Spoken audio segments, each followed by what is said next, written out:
For 2 hours, I was dead, and in that terrifying stillness, I saw hell. I'm a pastor, a shepherd of souls, and what I witnessed, what was revealed to me, will challenge everything you think you know about faith, judgment, and a woman named Mary Magdalene. This isn't just a story. This is a profound revelation. My life before that day was a comfortable rhythm. Mornings began early, the scent of fresh coffee mixing with the old paper smell of my study.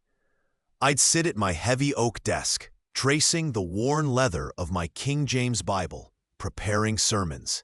The sun would stream through the stained glass window, painting the room in soft, shifting colors.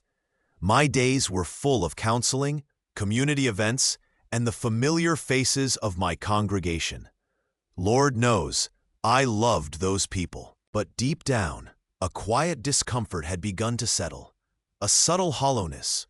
I was leading others, yes, but my own spirit felt unanchored. I preached about genuine connection, yet often felt a performative distance in my own heart. It was a truth I skillfully avoided. Then the small things started, strange things. The old grandfather clock in the hall, usually a steadfast keeper of time, chimed 13 one Tuesday afternoon. I heard it plain as day. A chill, sharp and sudden, would prick the air in my study, even with the furnace blasting heat through the vents. I'd turn, expecting to see a window open, but finding only closed panes. Sometimes, a fleeting sense of being watched would prickle the back of my neck, just at the edge of my vision, like a whisper you can't quite catch. You ever felt that? That unsettling feeling that something isn't quite right? If you have, right now, abre meus olhos. The trigger came swiftly, unexpectedly. I was in my study, finalizing a sermon, when a crushing weight settled on my chest. It wasn't physical pain, not a heart attack. This was different. A spiritual pressure, heavy and suffocating. Then, a high-pitched ringing started in my ears, like a distant siren, but it was inside my head, growing louder, sharper. My thoughts tangled like old fishing line, each idea contradicting the last. The room began to spin. My vision blurred, the rich colors of the stained glass melting into a hazy gray. Then, my knees buckled. I fell hard, the old oak floor cold against my cheek. The world lost its edges. The ringing became a deafening roar, yet through it, I heard nothing. The light, what little there was, faded completely. Then, silence, a different kind of dark. Nothing felt real. Time stretched, elastic and slow, then snapped like a rubber band. My gut twisted into a cold, hard knot, tighter than any fear I'd known. A low, resonant hum began to vibrate. It wasn't a sound from outside. It vibrated through my very bones, a deep thrumming that seemed to shake my core.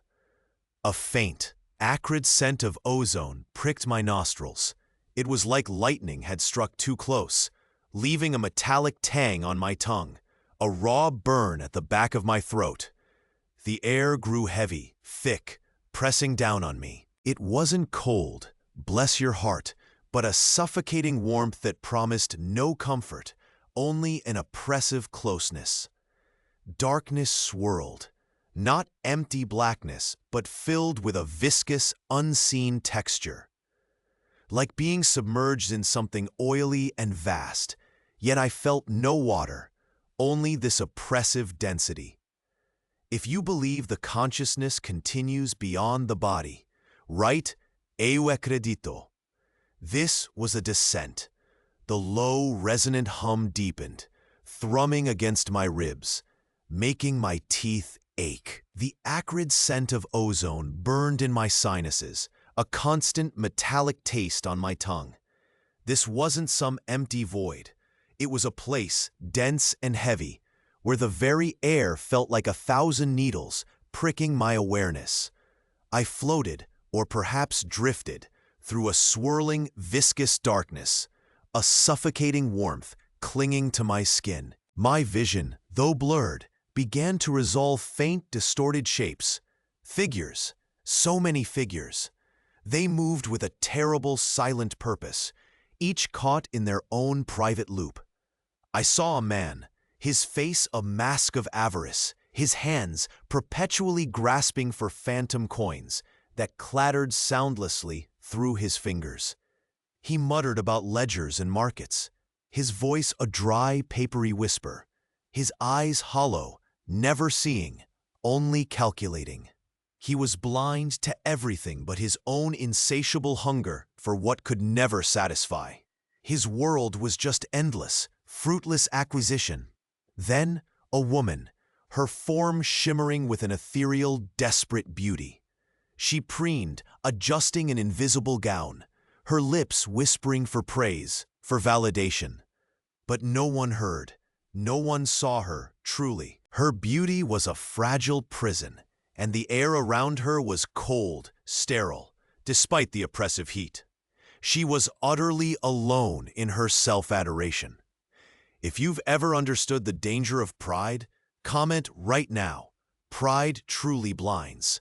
Further on, another figure, once a celebrated communicator, a leader of people. Here, his voice was a dry, rasping whisper, repeating old, empty promises. His words, once so charismatic, now echoed with a hollow falseness that choked the very air. He tried to persuade, to charm, but his audience was gone. Only the silence remained, thick and unforgiving. He was trapped in the act of deception, forever speaking, forever unheard. It was a torment designed for the very core of who he was. My gut twisted into a cold, hard knot. This was not the hell of fire and brimstone sermons.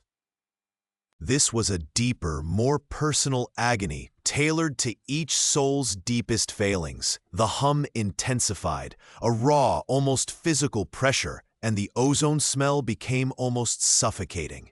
My thoughts tangled like old fishing line, each new sight contradicting every sermon I'd ever preached about eternal judgment. I saw people, yes, but they weren't being actively tortured by demons with pitchforks. They were their own torment, living out the consequences of their choices. Stripped bare of all pretense, it was a cold clarity, a different kind of dark. Then, through the swirling density, a figure. Not a distorted shadow like the others. This one was clear, unmistakable. A woman, her long dark hair flowing around her shoulders, a simple, almost ancient garment draped over her form. Her eyes, though distant, held a profound sadness, yet also a quiet dignity. My breath caught, or what passed for breath in that place. I knew her face, not from life, but from countless paintings, countless stories. My mind reeled. It was Mary Magdalene, the disciple, the redeemed woman, the one who stood at the foot of the cross, the first to see the risen Lord. Why was she here in this place? My world shifted. Everything I thought I understood about grace, about forgiveness, about the absolute power of Christ's redemption, suddenly felt like sand slipping through my fingers. This couldn't be right. This shouldn't be right. Was my understanding flawed? Had I preached a truth that was, in itself, a deception? The air around her felt different, too. Not colder or warmer, but still. A profound, almost sacred stillness, carrying a faint, almost sweet scent that cut through the acrid ozone. My mind desperately searched for an explanation. What did her presence mean here, in the place that swallowed all hope? This was a revelation I was not prepared for. If you ever feel that your deepest convictions are being challenged, give this video a like now.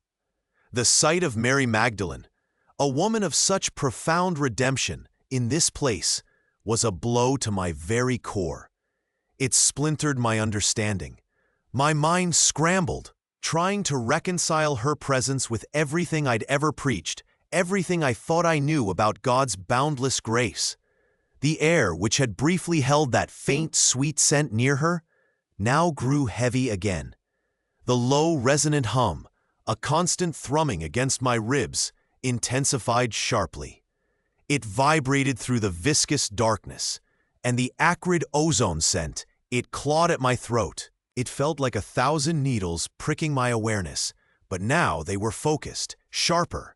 Then a presence. It wasn't a shadow, not a distorted figure like the others. This was a form, indistinct yet undeniably there, coalescing from the swirling blackness. It was vast, cold, not with the physical cold of winter, but a bone-deep chill that seeped into my very spirit. It moved without moving, a shift in the oppressive density around me. And then, a voice. It wasn't spoken aloud, not with human vocal cords. It was a thought, a whisper that echoed directly inside my mind, cold and mocking. "Pastor," it hissed, the sound like gravel scraping against stone, yet entirely internal. "You, a man of God, so sure of your theology, so confident in your sermons." Its presence felt like a physical pressure, pressing in on all sides, stealing what little air remained. "And yet," the voice continued, dripping with derision, "here she is, your Mary, the redeemed, in this place. What does that tell you about your grace, about your forgiveness?" My gut twisted into a cold, hard knot. The accuser didn't need to show a face. Its malice was a tangible thing, a suffocating blanket woven from doubt and despair. It was designed to unravel.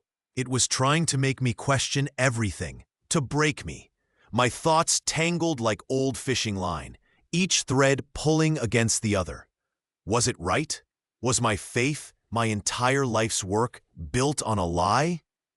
The hum intensified, a raw, almost physical pressure, a sound that made my teeth ache. The ozone smell became almost suffocating.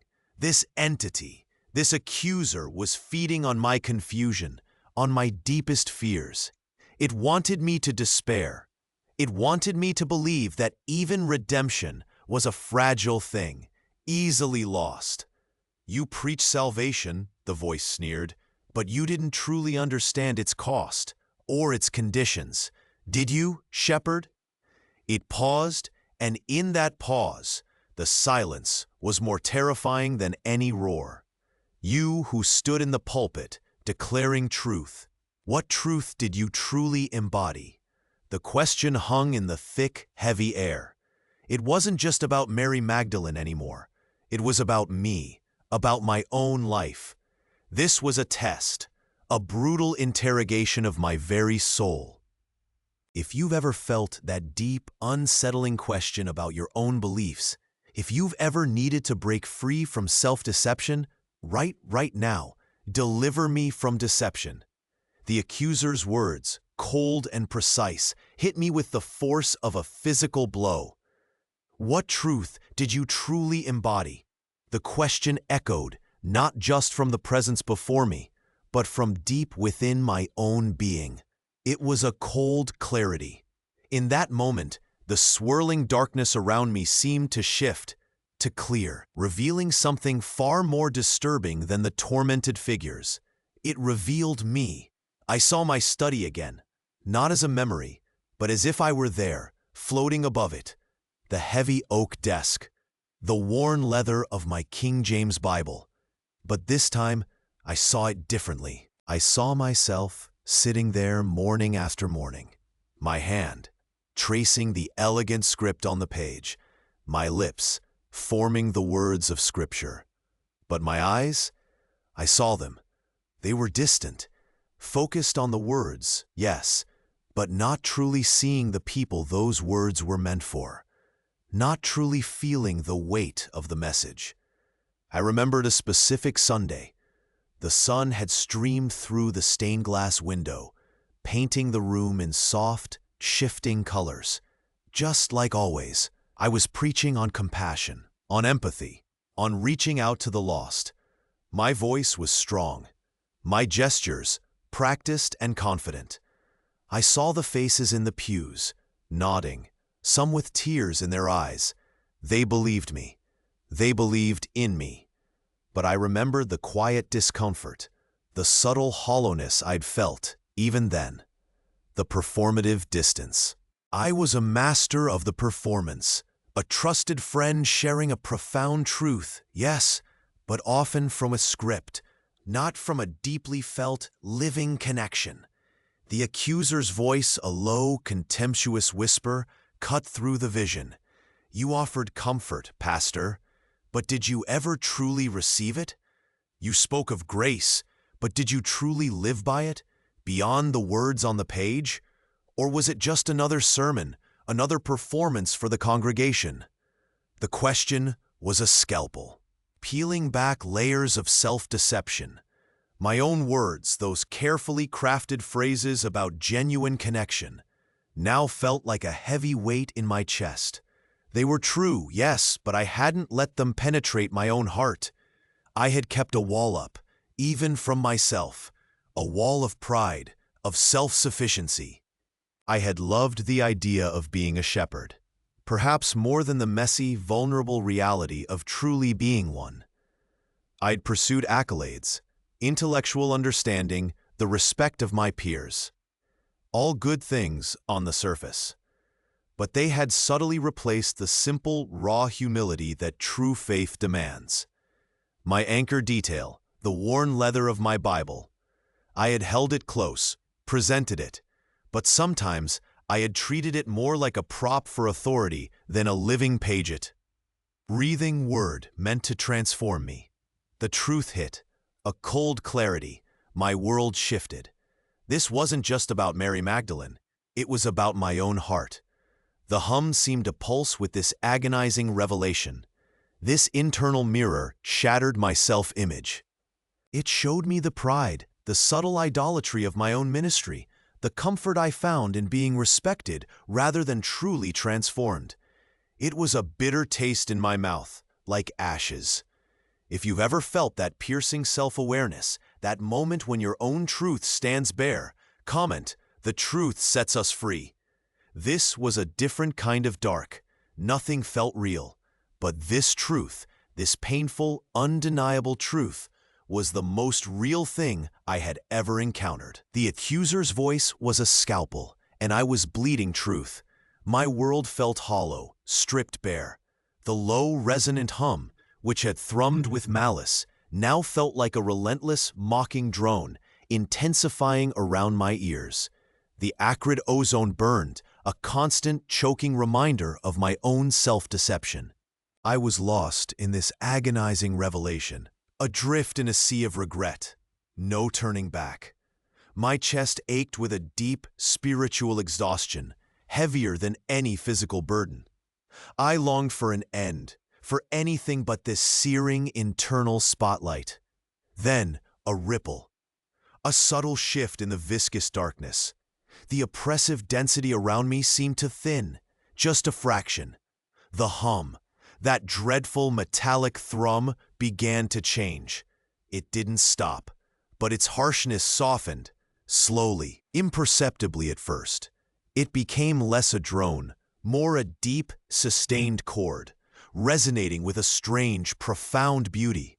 The acrid scent of ozone faded, replaced by something pure, a faint, almost sweet aroma, like rain on dry earth, or a blossom opening in the quiet of dawn. It cut through the lingering metallic tang, cleansing the very air I didn't breathe. The accuser's mocking whisper, which had been poised for another strike, seemed to falter, to lose its edge. Its cold presence receded, not in a rush, but like a tide slowly pulling back from the shore, leaving behind a profound stillness. And in that stillness, a light. Not a blinding flash, but a gentle, pervasive luminescence, soft as moonlight. It carried the weight of ages, yet the tenderness of a mother's lullaby. It was pure, unmistakable. "My child," it began, the words clear, yet imbued with an infinite sorrow and an even greater love. "You sought truth in words. I offer it in being." My world shifted. These words were not a judgment. but an invitation. A cold clarity washed over me, but this time it was not the clarity of shame, but of profound understanding. The voice continued, its tone unwavering. Each word a hammer stroke, yet gentle. Grace is not earned, it is simply received. Redemption is complete, not fragile. The words resonated, cutting through the tangled fishing line of my thoughts. They reordered everything. Mary Magdalene, her presence in that place, it wasn't about her damnation. It was about my misunderstanding, my limited human interpretation of divine grace. My pride had blinded me to the breadth of true compassion.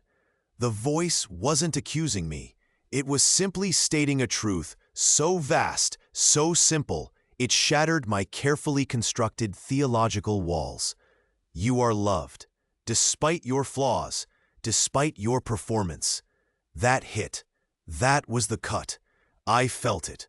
A deep, agonizing ache, yet simultaneously a lightness I hadn't known was possible. The verdict weighed on me, yes. The verdict of my own self-imposed distance from true grace. But the clarity that came with it was liberating. I understood. I truly understood. My spiritual hands, which had been grasping for control, for validation, now opened. I rendered, I surrendered to a love that saw everything, knew everything, and still chose to embrace. It changed everything. No turning back. If you felt that deep personal call to let go of what holds you back, to truly embrace a new beginning, comment right now, new beginning. The profound sweetness of the air intensified, a scent like lilies in a sun-drenched garden, washing away the last traces of ozone.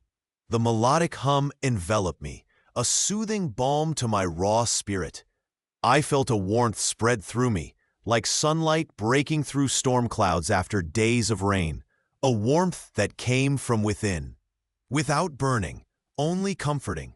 This was not the suffocating heat of the place before, but a gentle, healing warmth.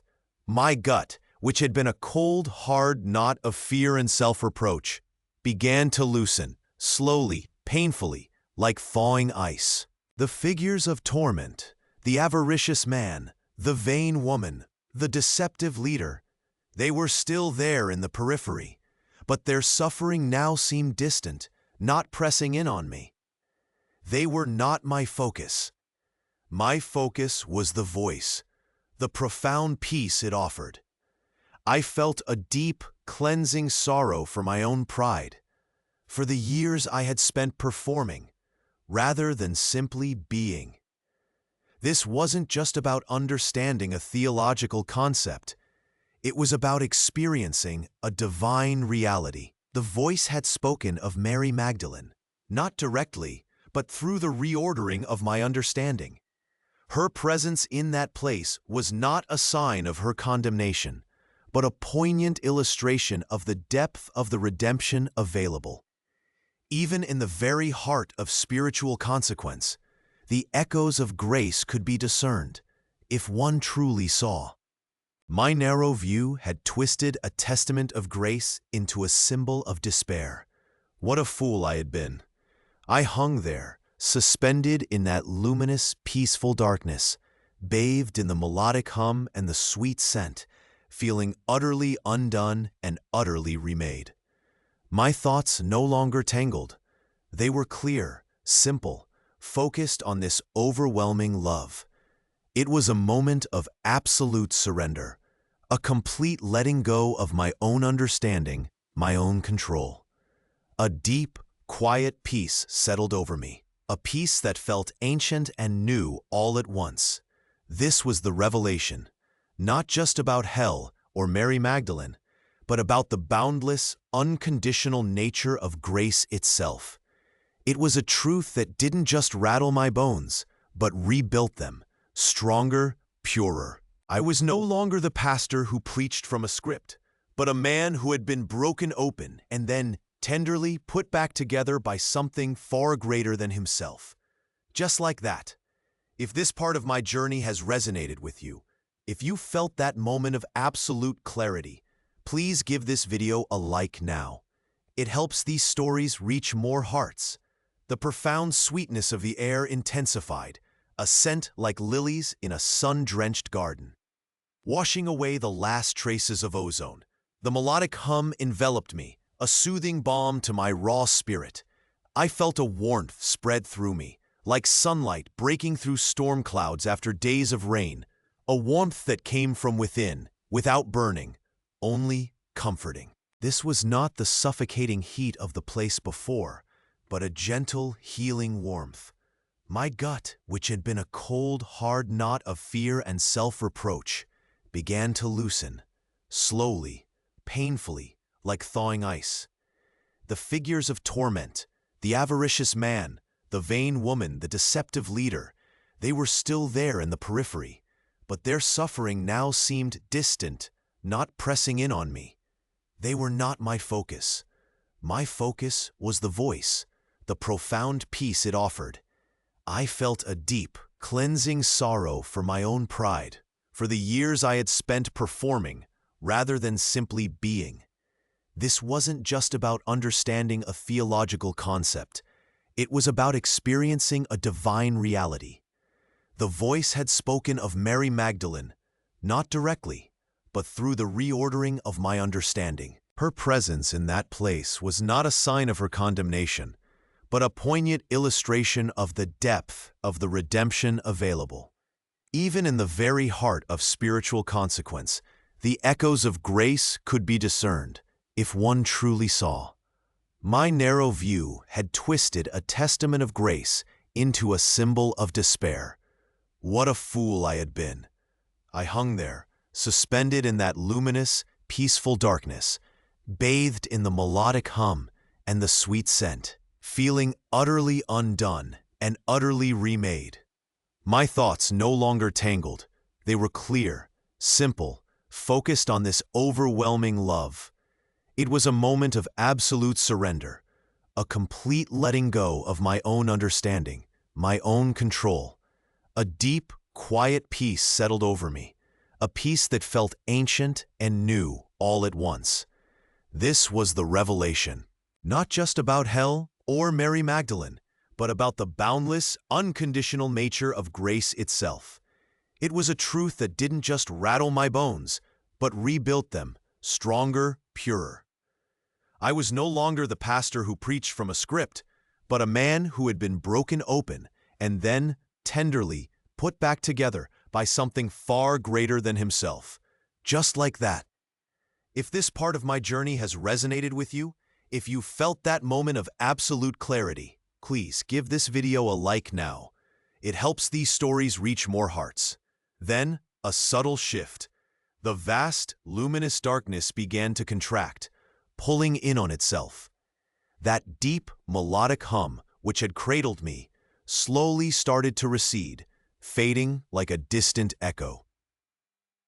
The sweet scent, though still present, became fainter, a whisper of lilies on a passing breeze. I felt a strange, almost forgotten sensation. Weight. Gravity. It pressed down on me, gently at first, then with an increasing firmness. My body, which had been absent, began to assert itself. A phantom ache in my knees, the coldness of a floor. My eyes fluttered. Tiny lights, like pinpricks in a canvas of gray, began to appear. They grew, coalescing into familiar shapes. The intricate patterns of the stained glass window, the rough grain of the old oak floor. I was back in my study, lying there just as I had fallen. The scent of stale coffee, cold and bitter, filled my nostrils, replacing the divine fragrance. The ringing in my ears, gone. The crushing weight on my chest, vanished. But the revelation remained.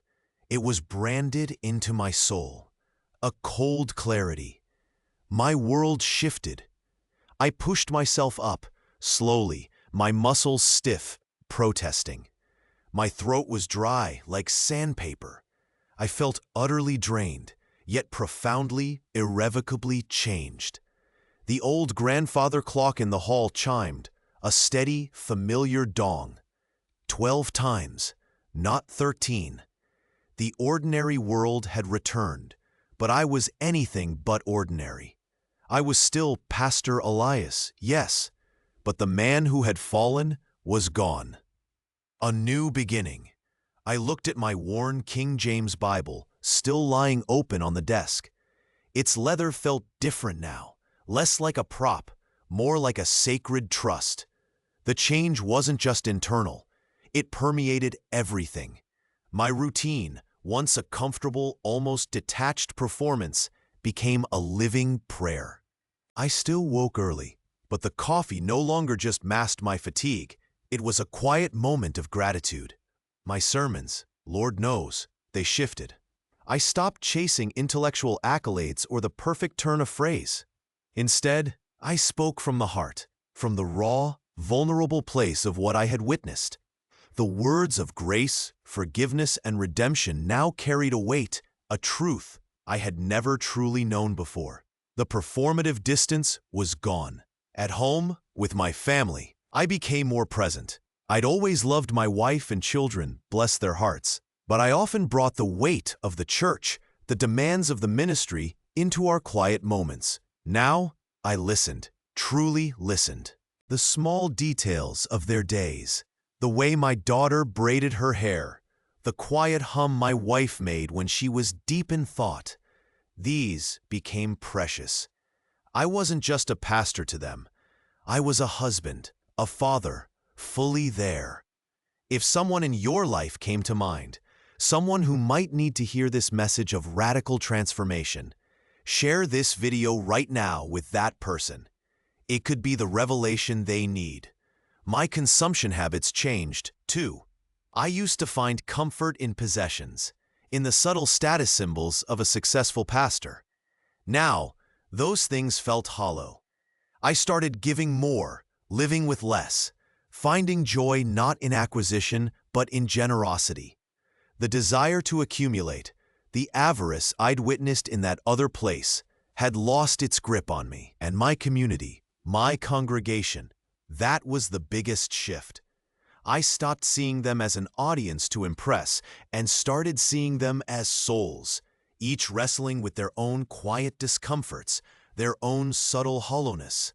I became humbler, less concerned with my own image, more focused on serving, truly serving. I spent more time listening to their stories, less time trying to fix them with my own wisdom. I simply offered what I had found, a boundless, unconditional grace. My devotion, once a structured discipline, became an authentic conversation. Prayer wasn't a checklist, it was a desperate, hopeful reaching out. Reading scripture wasn't just study, it was seeking the living voice that had called me back.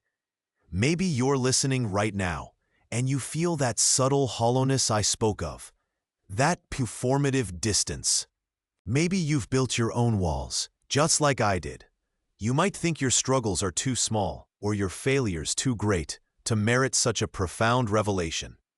But what if the truth is simpler, more encompassing than anything you've imagined? What if grace isn't just a word? What if it's a boundless ocean waiting for you to dive in? If you're with me until this point, if you feel this truth calling, say in the comments, "The truth sets us free." This isn't about being perfect. It's about being real. It's about surrendering. If you're ready to let go of the performance, to step into that boundless grace, then repeat these words with me right now in your heart. Jesus, I choose you. I choose your truth. I choose a new beginning. If this decision is truly yours, write, Jesus, eu te escolho. This journey starts now, but it continues tomorrow morning. When the sun rises, I urge you to take 4 simple steps. First, pick up your own sacred text, whatever speaks truth to your heart, and read just one passage, not for study, but for revelation. Second, choose one small act of genuine humility today, something you've avoided. Third, renounce one thing you've allowed to be an idol in your life, be it comfort, approval, or your own understanding. And fourth, reach out to one person you've kept at a distance and truly listen to them. Just listen. This path is real, it's challenging, but it's where true life begins. If you value these raw, unvarnished accounts of transformation, accounts that challenge and inspire, and subscribe to Testimonies of Faith to walk this path with me. Your own revelation might be waiting just around the corner.